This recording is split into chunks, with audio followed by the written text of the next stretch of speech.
और चलिए आगे बढ़ते बात होगी योगी सरकार के उस फैसले की जिसमें युवाओं के लिए खुशी भी है और गम भी, क्योंकि पेपर लीक हुआ पुलिस भर्ती परीक्षा का और उसके बाद में परीक्षा को रद्द कर दिया गया। 6 महीने के भीतर अब दोबारा से परीक्षा होगी। पेपर लीक के बाद सरकार का यह फैसला, योगी सरकार ने छात्रों की मांग को मान लिया। 48 लाख छात्रों को बड़ी राहत मिली है, क्योंकि छात्रों की ओर से ये मांग की जा रही थी कि इन पेपर को रद्द किया जाए। हमने वो तस्वीरें देखी जैसे ही ये फैसला आया। खुद उत्तर प्रदेश के मुख्यमंत्री योगी आदित्यनाथ ने बाकायदा एक्स पर भी ट्वीट किया। ऑफिशियल लेटर भी रिलीज हुआ, वो लेटर की कॉपी भी इस वक्त आपके सामने, जिसमें बाकायदा बताया गया कि किस तरीके से अब अगली 6 महीनों के अंदर परीक्षा होंगी। सीएम योगी ने बाकायदा ट्वीट करते हुए लिखा कि यूपी एसटीएफ इस पूरे मामले की जांच पड़ताल करेगी और यूपी एसटीएफ की नज़र पेपर लीक करने वालों के ऊपर है और एक एक आरोपी के खिलाफ में सख्त एक्शन होगा, कोई बचने वाला नहीं है। ये सीएम योगी आदित्यनाथ का वो ट्वीट जिसमें उन्होंने आरक्षी नागरिक पुलिस के पदों पर चयन के लिए आयोजित परीक्षा 2023 को निरस्त करने और आगामी 6 महीने के भीतर परीक्षा पुनः कराने के आदेश दिए। और ये ट्वीट उन्होंने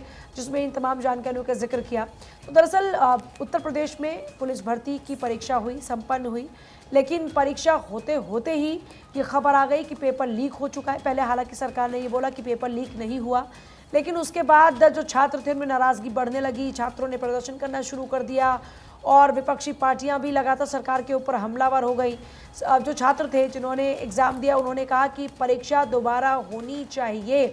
तो कल जब ये फैसला आया तो युवाओं में बेहद खुशी थी, उनके चेहरे पर एक मुस्कान थी और उन्हें ये उम्मीद थी कि ऐसा होगा। और जब ये खबर आई तो उन्होंने कहा कि हमें लगभग यकीन था कि योगी सरकार ऐसा फैसला लेगी और हमने वो मुस्कुराते चेहरे भी कल देखे जब इस फैसले के बाद उन लोगों को अब ये लगा कि अब इस बार शायद उनके लिए फिर से अपॉर्चुनिटी होगी।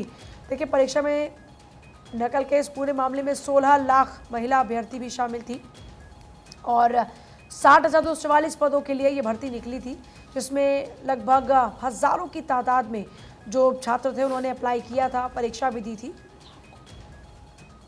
और पलक भी कुछ ऐड ऑन करना चाह रही है। पलक, तो दरअसल इसमें 48 लाख युवाओं ने आवेदन किया था 60,244 पदों के लिए। आपको बता दें, इस पूरे मामले में 17 और 18 फरवरी को जो परीक्षा हुई थी और अब उम्मीद ये है कि लोकसभा चुनाव के बाद हो सकता है कि ये परीक्षा ली जाए, क्योंकि 6 महीने के भीतर सीएम योगी ने परीक्षा कराने के आदेश दिए हैं। आपको बता दें, सिपाही भर्ती परीक्षा पेपर लीक होने का आरोप सबसे पहले लखनऊ के शिक्षक ने लगाया था और इसके बाद मैनपुरी और अन्य जिलों में भी लोगों ने इंटरनेट मीडिया के माध्यम से पेपर लीक होने का दावा किया था।